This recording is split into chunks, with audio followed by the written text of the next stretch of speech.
국가보안법에 대한 사회적 저항, 또 보수 언론이 국가보안법 폐지를 정면으로 반대하고 있는 현상, 이런 것은 당연히 예견되었던 거죠. 그리고 왜 그러냐면 국가보안법의 체제 하에서 반공주의로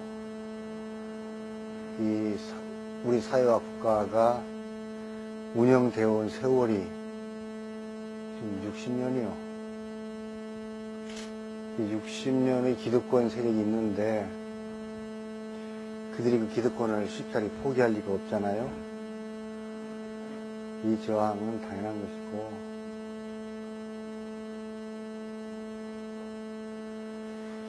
이 중요한 문제는 국민의 50% 정도가 반대를 한다는 데 문제가 있는데,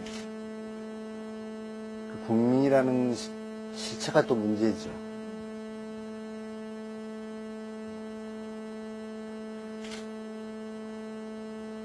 절대 다수라고 하는 민주주의 원칙이 숭고한 가치지만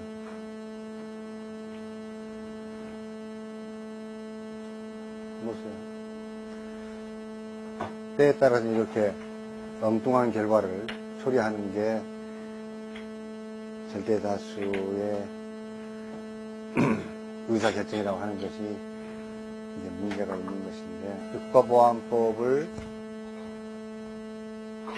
그동안에 반대해왔거나 거기에 의존해서 기득권을 유지해온 사람들은 항상 하는 말이, 도대체 일반 대중들에게,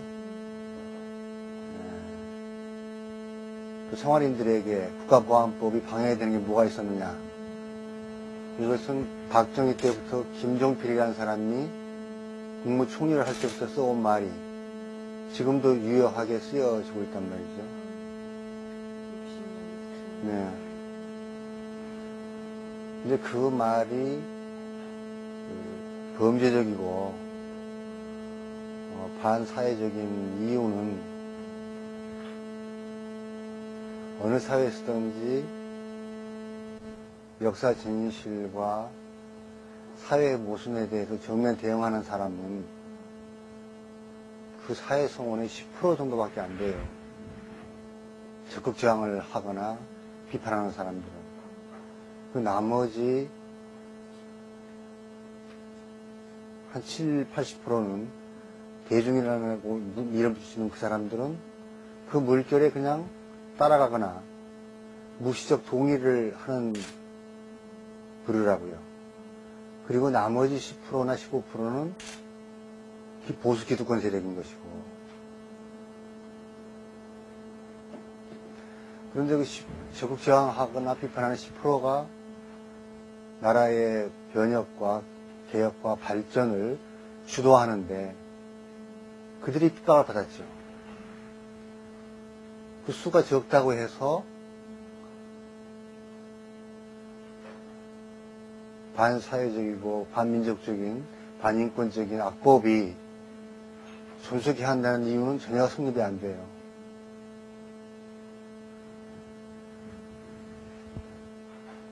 대중을 팔아서 악법을 보호하고자 하는 시도는 더 이상 이 시대에서 용납이 안 돼야 되는데,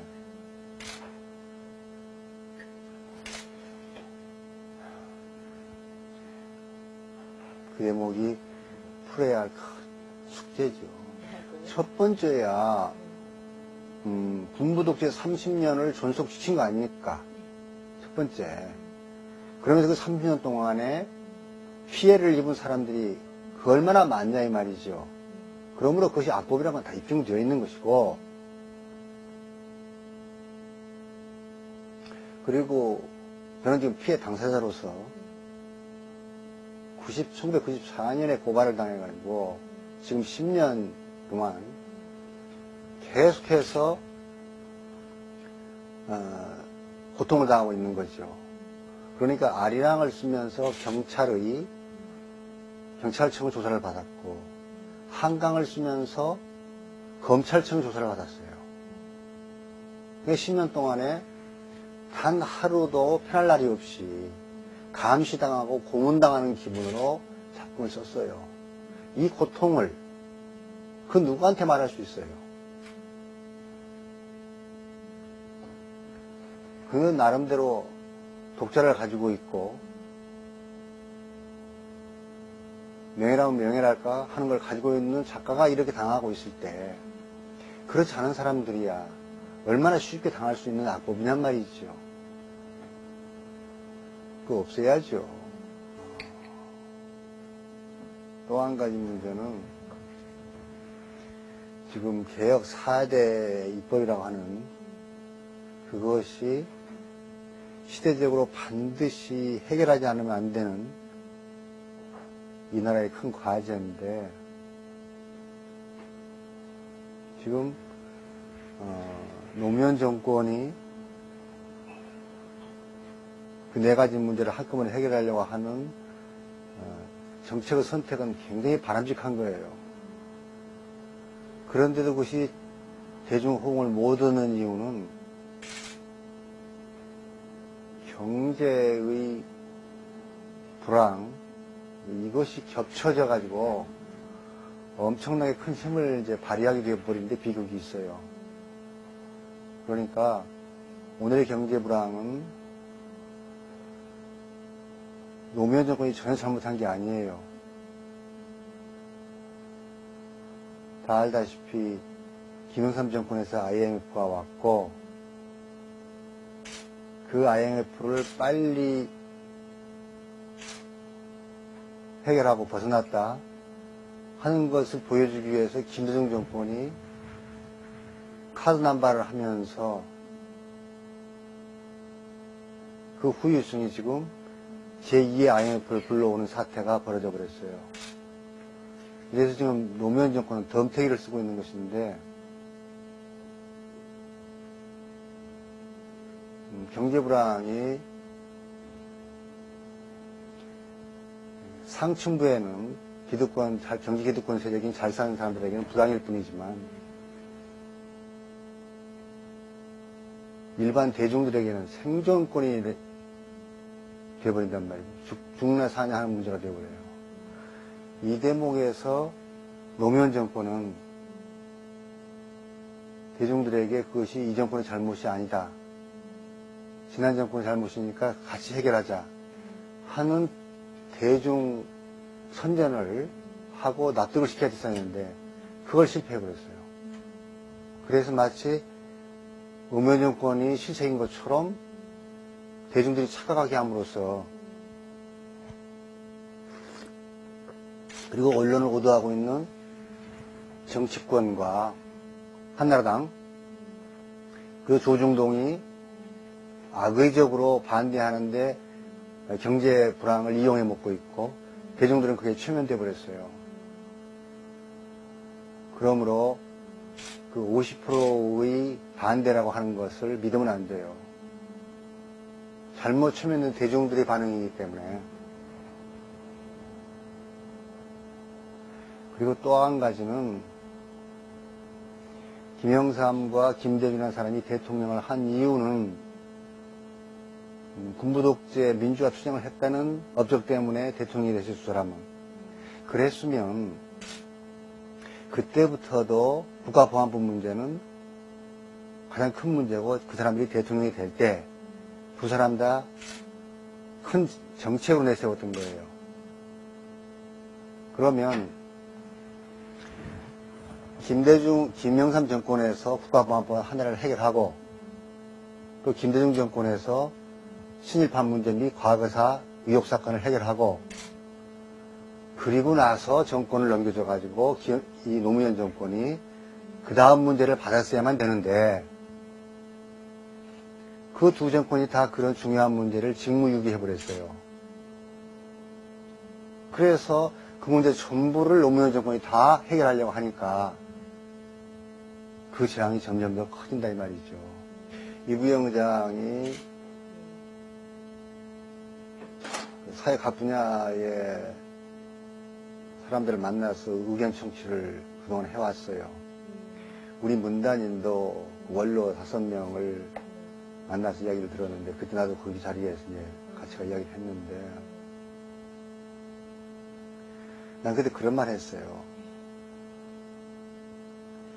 정책이라고 하는 것과 정치 추진의 방향에는 선후 선택이 있어야 된다.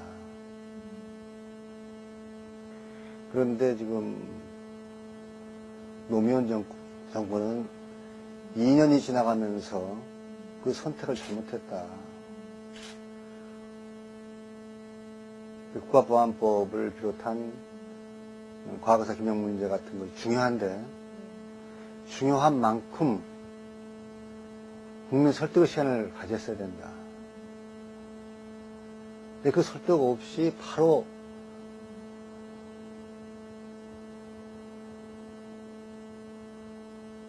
국회의 힘만을 가지고 통과시키려고 하니까 대중 설득이 안 된다. 그리고 전 정권에서 물려받은 그 경제 문제가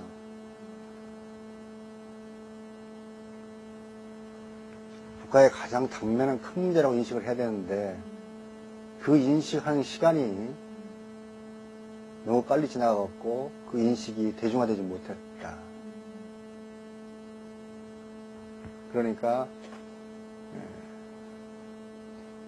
국가보안법이나 과거사 문제, 그것은 시간을 두고 정권의 중기 이후에 추진하려고 계획을 세우면서 대중 설득의 시간을 가졌어야 하고, 정권을 잡자마자, 그 더군다나 탄핵 정국에서 다시 대통령이 정의치로 돌아오면서 경제 문제를 제일 먼저 앞상 세워서야 되는데 그 시기를 놓쳐버렸다. 지금 한국은 경제 위기가 위험한 시기가 아니고, 외국 전문가들이 객관적으로 볼 때에 한국 사람들은 왜 이렇게 자신감이 없느냐, 그걸 계속 지적한다. 그리고 IT 산업이며 수출 호조며 이런 것들로 하여서 한국 경제는 튼튼한 기반이 있는데도 불구하고 왜 자꾸 이거 위기설이 크게 확장돼서 국민은 말할 것도 없고 외국 투자자들까지도 머무르게 만드느냐, 굉장히 안타깝게 생각한다고요. 나도 거기에 동의해요. 그리고 대통령이 청와대만 있지 말고 그야말로 아픔을 겪고 있는 대중들 또는 민중들 사이로 찾아 들어가서 그에게 자신감을 줘야 하고, 정부가 이 일에 몰두를 하고 있고 해결할 수 있다는 자신감 같은 것을 보여줘야 되는데 그걸 안 하고 있다. 그래서 선우를 바꾸는 게 어떻겠느냐 하고 내가 충원했어요. 그랬더니 이제 나만이 아니고 여러 사람들한테 그런 얘기를 들어서 이부영 의장이 그런 말을 한 것 같은데,